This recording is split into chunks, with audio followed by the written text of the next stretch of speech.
are you? This is Pastor Zoe, and it's been a while, but it's another episode of Night Talk with Pastor Zoe, and I am so excited. Why is that? Because I have none other than Mason hanging out with us on today, and you're a junior? I am a junior, Yeah, yes. junior.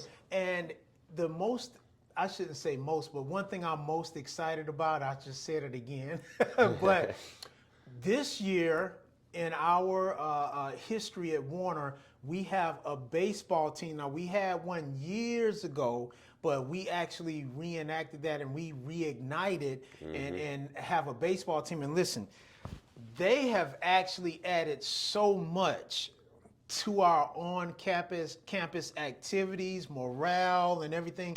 And listen, these gentlemen are sitting in front in chapel, and I'm like, wow.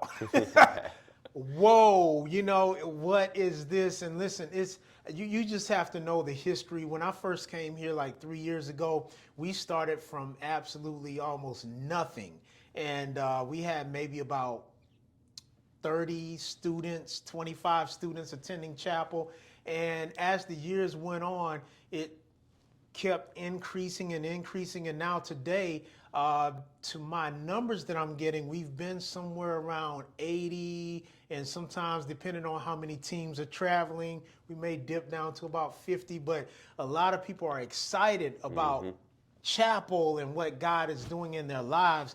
And listen, I've had a front row seat to see God moving in the lives of our students here. And so that's why we have Night Talk with Pastor Zoe. This is a time where I get a chance to speak with our students and talk with them about their journey in faith. And so today we have Mason. And listen,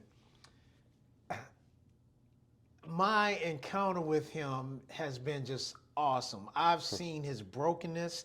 I've seen him just cling on to God and allow God to do things in his life. And God has done a quick work. And so I wanted to talk with him. I was like, listen, you have to be my first interview this semester, because I've just seen it with my own two eyeballs and my spiritual eyes, what God is literally doing in his life. So I'm not going to give it all away. We're going to just kind of stop and rewind a little bit and just get to know Mason a little bit. So Mason, first of all, thanks for coming. Thank you for having me. I Yeah. really appreciate it. This is awesome.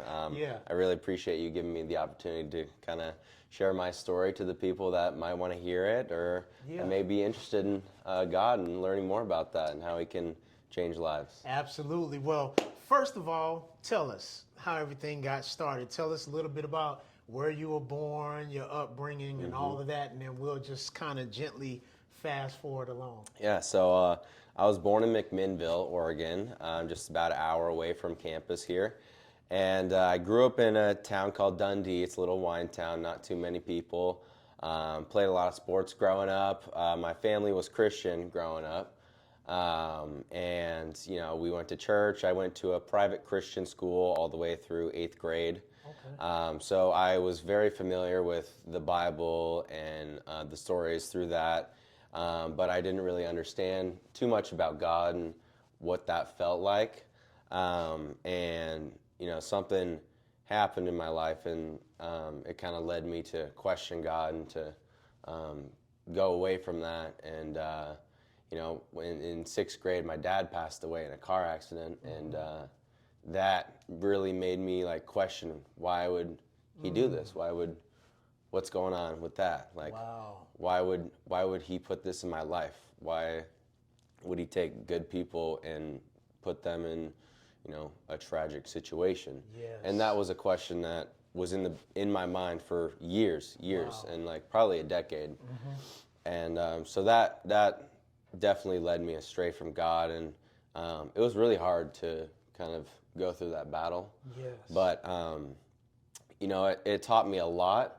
And I know that there's a lot of reasons behind why that may have happened. And I mean, I'm not happy that it happened, obviously, but I'm thankful that I've experienced something like that, so that I've, grown in strength and maturity and wisdom on just the reality of life and how powerful, God is. And, he can take things away like that. He can put things in your life just like that.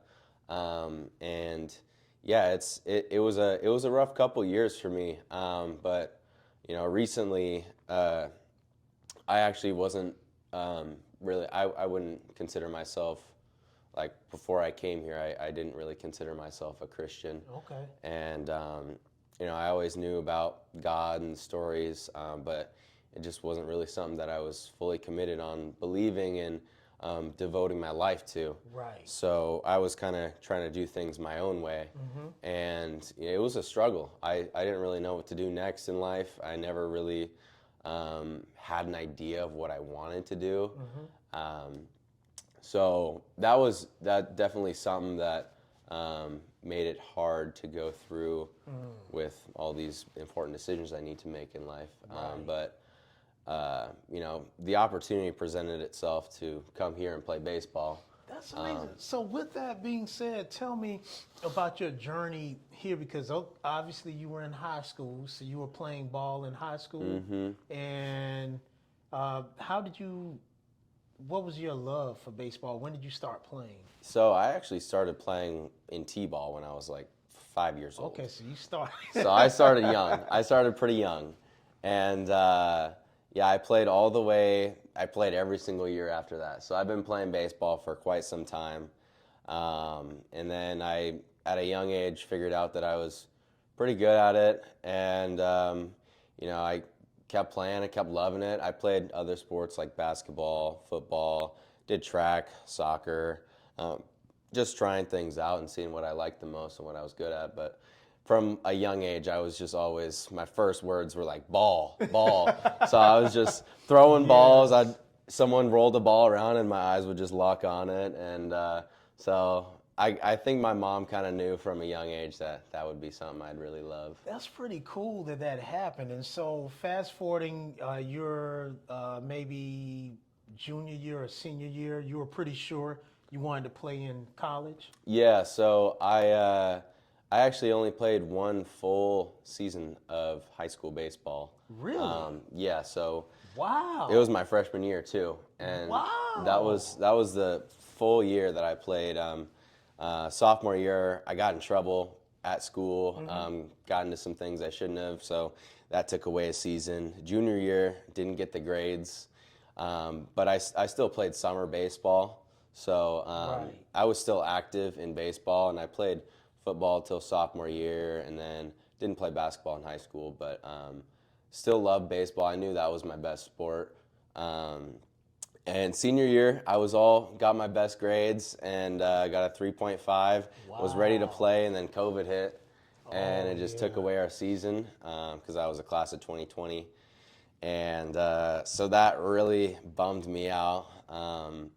But all my coaches came up to me and said, "What's your plan after this? Like, you got to be playing college baseball after this, right?" And I was like, I never really thought about that. Wow. I mean, yeah, I want to play college baseball, so I thought, where do I go? Like, how do I even get recruited? Like, this was something new to me to try to like go get myself recruited. So I actually ended up looking at Central Oregon Community College. They had like a club baseball team that I was pretty unsure about, but I didn't really have any options at the time. And I was gonna go move down there and live in the dorms, but they shut down the dorms that year. So pretty much did online school for an entire year, didn't do any baseball. And the year after that, I actually went to Mount Hood Community College, and that was 2021 through 2022. Played my first year at Mount Hood, and then played there again another year. Wow. And those were 2 amazing years of baseball, and I learned a lot and developed a lot as a player and as a person. Wow, that's awesome. And I thought I was going to be done after that second year at Mount Hood. I was going to hang the cleats up, and I went to Western Oregon University to continue studying business administration. And that year just made me realize how much I miss playing baseball. Wow. So I was like, all right, the opportunity presented itself. I already knew Coach Bard, so he was someone I've known for quite a while. Wow. And I figured out he was the head coach. So I texted him. I was like, "Hey, you need an extra outfielder? You need an extra pitcher?" Wow. He's like, "Yeah, we'd love to have you." So kind of just went from there. Happened pretty quick. That's amazing. And I love your coach. Yeah, he's awesome. Just such a. It's just something that sticks out about him, and you just can tell he loves God.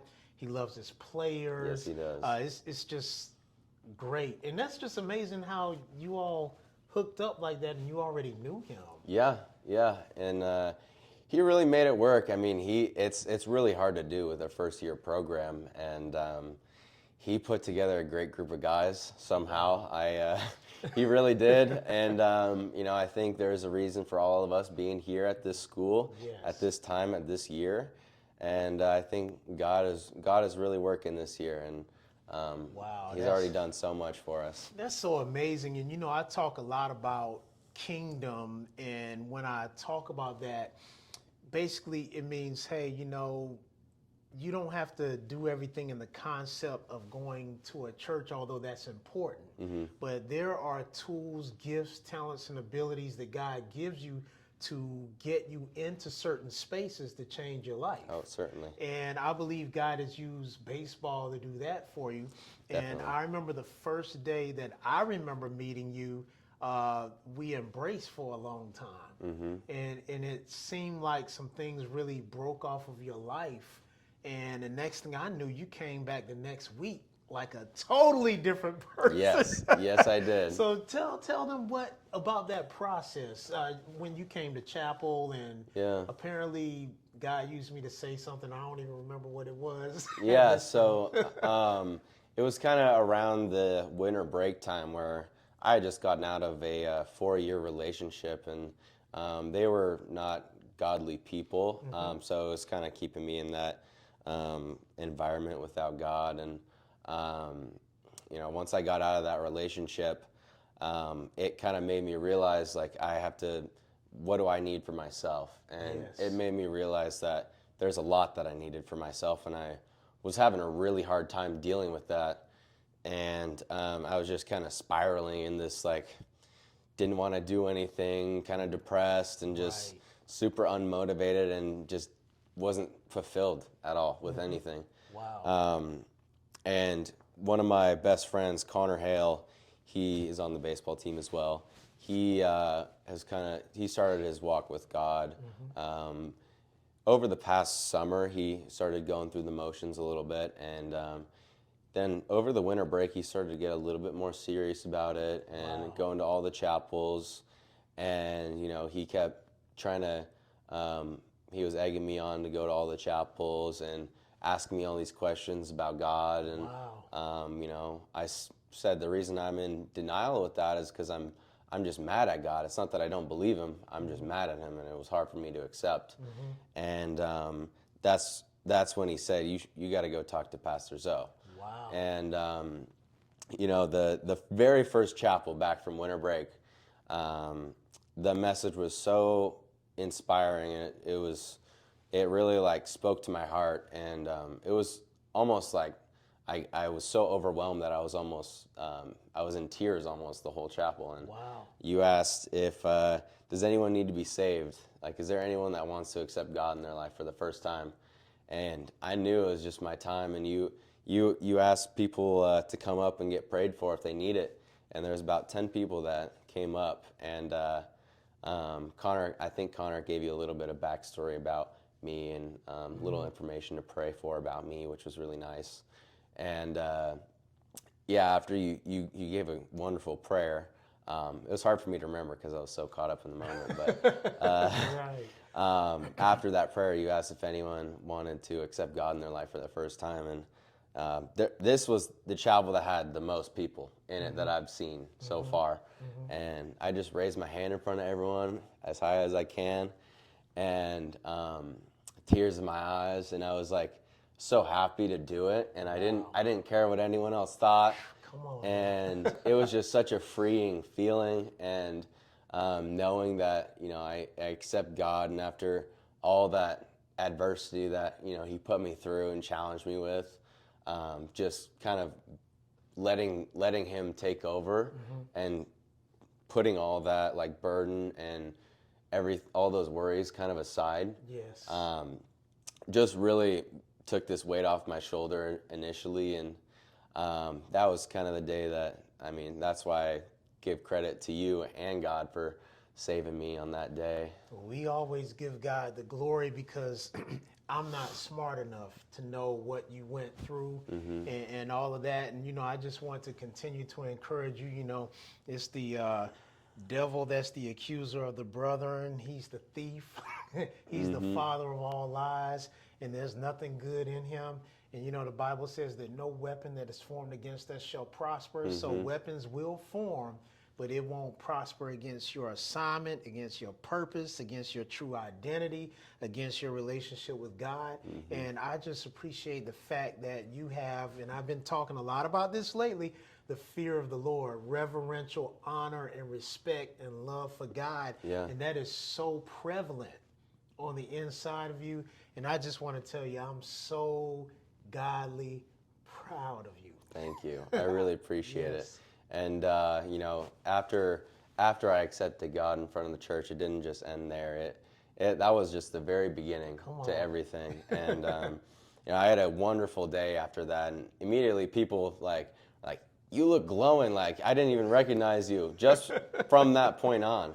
Yes. And later that night when I had a little bit of time to pray, and like my first time reaching out to God and praying, and like I prayed for about 10 to 15 minutes with on my knees and just laying on my bed with my head on my bed and just talking to God. And, you know, I said, I fully submit to you, God. Like, I'm ready to live in your way. I'm ready for you to take over. And I asked him to take away my suffering and everything for the past 10 years of my life. And as soon as he did that, as soon as I said that, you know, this wave of heat went down my back, and my back started like twitching and spasming, and had this like massaging feeling for like 10 to 15 seconds. It was really intense.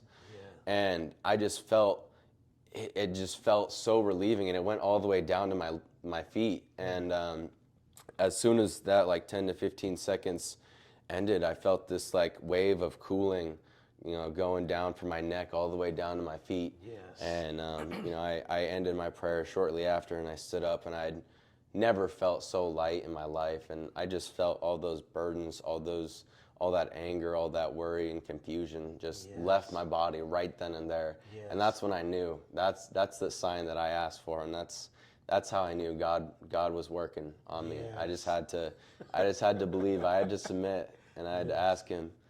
And I had to ask for that forgiveness for all my sins over the years. And he touched me immediately.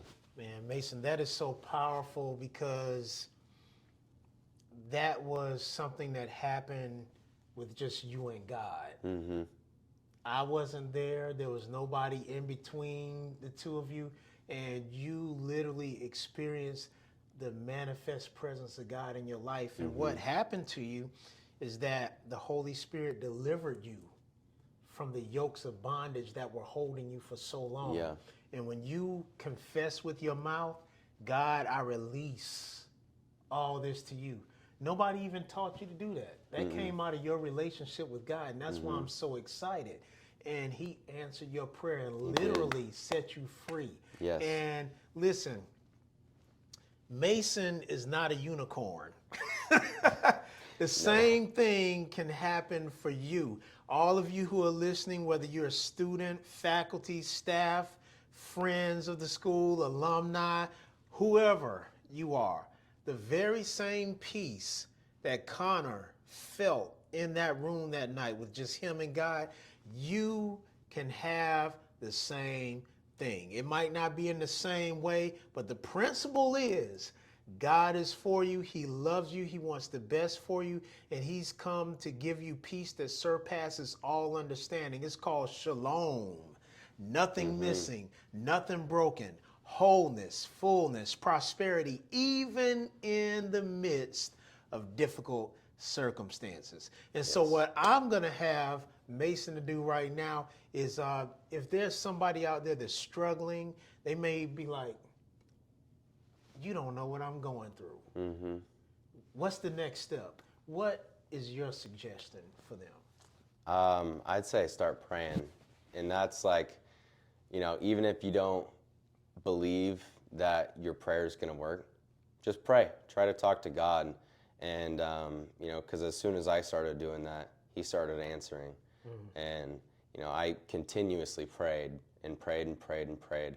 And especially after that one specific prayer, and things just kept getting answered. I kept getting answers, and things just kept happening. And, I prayed for people around me to get closer to God, and that same thing happened. A few of my friends started going to church, started praying, and he's working in their lives now, and they've never felt so good in their lives. So my recommendation would be to start praying and start asking questions to people who you do know that are Christians and that do go to church and maybe know a little bit about God and a relationship with God, because it's really an amazing thing, and he can do amazing things in your life in just that short of time. It's been about a month since this has happened for me, and I feel like a completely different person.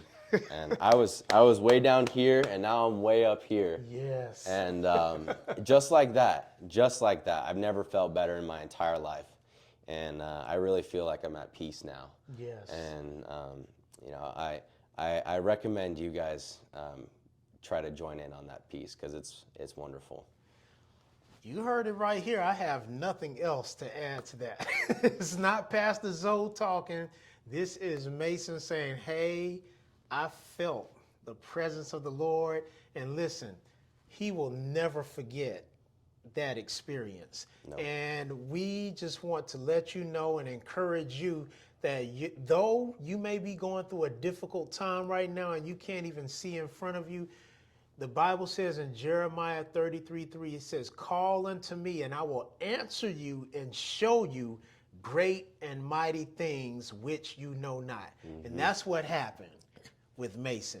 And Yes, so we just want to encourage you, tell you that God loves you. And if you have any questions or need any prayer, I am available. lpeterson0@warnerpacific.edu. Once again, that's lpeterson0@warnerpacific.edu. We love you so much. We want to see God's best in your life. And I just appreciate you coming along. Thank you for having me. Yep, I yep. really appreciate it. And I'm going to check out some of those baseball games. Oh, coming please up. do. Please Yes, do. Sir. Yes, sir. We're doing well. We're Yes, doing sir. well. Well, this is Night Talk with Pastor Zoe.